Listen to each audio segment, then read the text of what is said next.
Yellow CARD 있어 놈 연진 밤이야 babe 매너는 여기까지 it's my mind Please keep the la line Hello stupid नमस्कार मित्रांनो. जपानमध्ये खूप थंडी पडलेली आहे. आजचं टेम्परेचर आहे 3 डिग्री सेल्सिअस. ते हे टेम्परेचर युजुअली फेबपर्यंत कंटिन्यू राहतो मोस्टली. जानेवारी एंडिंगपर्यंत 0पर्यंत वगैरे सुद्धा जातो. पण आजचा व्हिडिओ खूप स्पेशल असणार आहे, कारण का आज मी बोलणार आहे माझ्या जर्नीबद्दल, कसं मी इंडियामधून जपानमध्ये आलो आणि कोणती प्रोसेस फॉलो केली. तर चला सुरुवात करूया.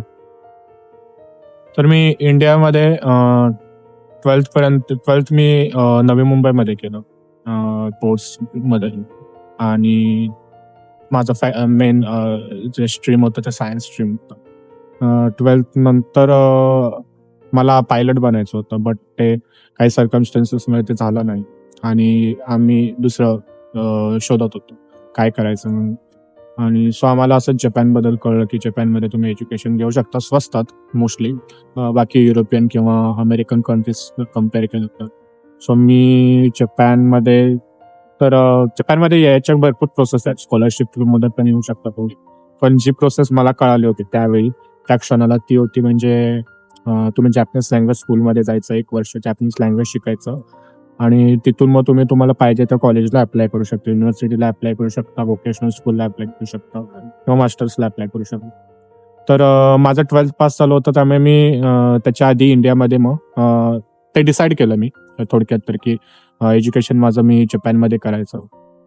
त्याच्यानंतर मग त्यासाठी मग तुम्हाला त्या जॅपनीज लँग्वेज स्कूल अप्लाय करायला लागतं आणि त्याच्यासाठी मग तिथून मग तुम्ही अप्लाय केलं की ते इंटरव्ह्यू असतो. त्याच्यानंतर तुम्हाला तिथे COE भेटतं आणि तो COE घेऊन तुम्ही एम्बॅसीमध्ये किंवा कन्सुलेटमध्ये जाऊ शकता आणि ते अप्लाय करू शकता आणि तिथून तुम्हाला व्हिसा भेटतो.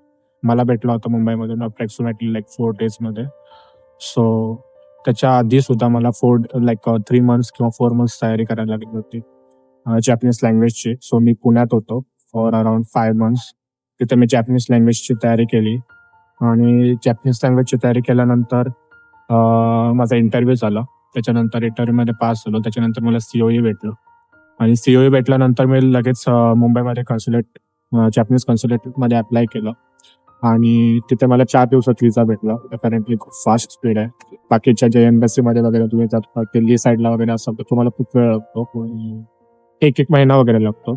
सो फॉर्च्युनेटली ते फास्ट झाली माझी प्रोसेस आणि तिथून मग माझी जर्नी चालू झाली. जानेवारी 2020मध्ये मी जपानला आलो आणि 1 वर्ष अप्रॉक्सिमेटली 3 महिने मी जॅपनीज लँग्वेज स्कूलमध्ये जॅपनीज शिकलो. ऑलमोस्ट N3 पर्यंत माझं तिथे लेवल कंप्लीट झाली होती जॅपनीज लँग्वेज स्कूलमध्ये. मग तिथून मी व्होकेशनल स्कूलमध्ये अप्लाय केलं. व्होकेशनल स्कूलमध्ये मी यासाठी अप्लाय केलं कारण का व्होकेशनल स्कूलमध्ये आणि जर का तुम्ही अंडरग्रॅड केलात तर तुमच्या सॅलरीमध्ये काहीच डिफरन्स नसतो, ऑलमोस्ट सेम सॅलरी असते. सो मला वाटलं काय फायदा ना, जर का 4 वर्ष तुम्ही फुकट घालवताय, 2 वर्षांमध्ये तुम्ही व्होकेशनल स्कूल कंप्लीट करताय. सो मी व्होकेशनल स्कूलला अप्लाय केलं.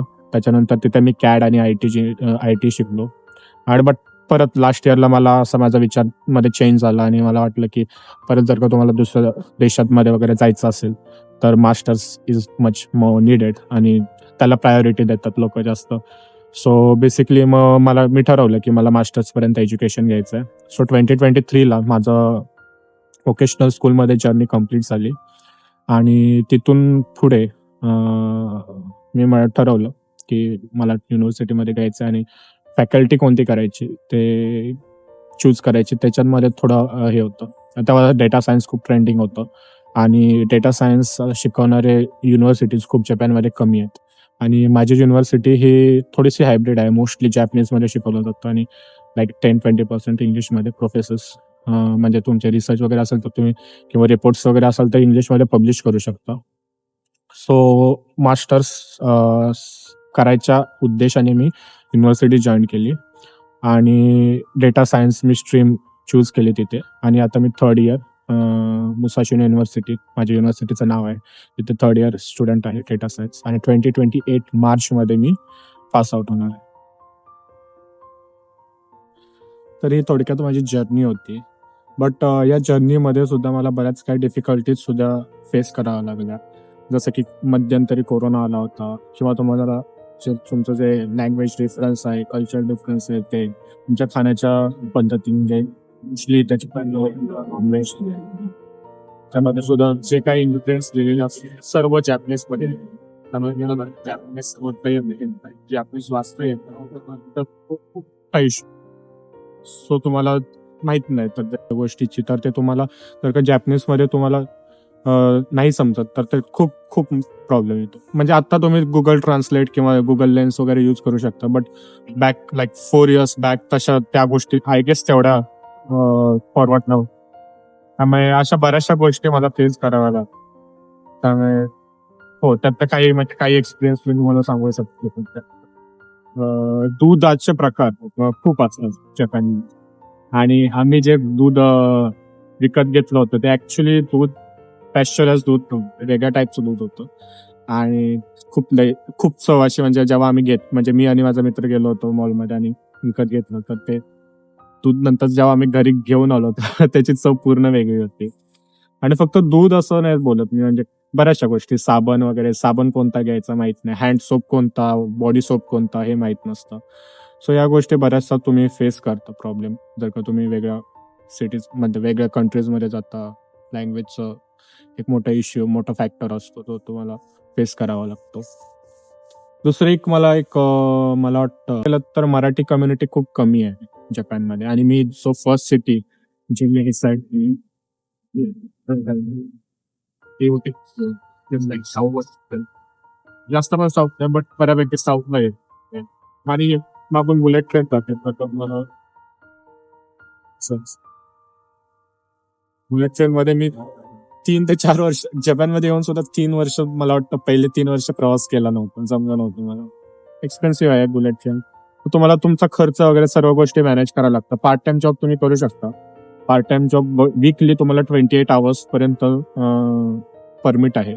सो जर का तुम्ही 28 आवर्स वीकली काम केलात तर तुमचा महिन्याचा जो हे खर्च वगैरे आहे तो तुमचा त्याच्यात नल होऊन जातो. आणि जास्तीत जास्त 10-20K तुम्ही सेव्ह पण करू शकता, जर का तुमच्याकडे खरोखर म्हणजे तुम्ही प्रायोरिटी देत असाल सेव्हिंगसाठी, तर आरामात 10-20K सेव्ह करू शकता. म्हणजे इंडियन रुपीज तुम्ही पकडा 10-11,000 येन इन अ स्टुडंट लाईफमध्ये तुम्ही सेव्ह करू शकता.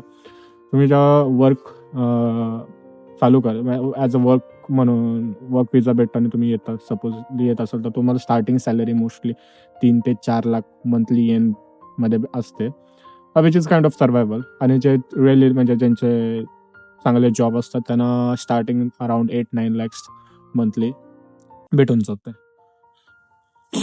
सो तुम्हाला काहीही प्रश्न असतील म्हणजे तुम्हाला, आणि हा फक्त एकच पाथ नाही आहे जपानमध्ये येण्यासाठी, बरेचसे स्कॉलरशिप्स आहेत. त्याच्यानंतर तुम्ही वर्क विजा म्हणजे डायरेक्ट तुम्ही वर्क प्लेस अप्लाय करू शकता.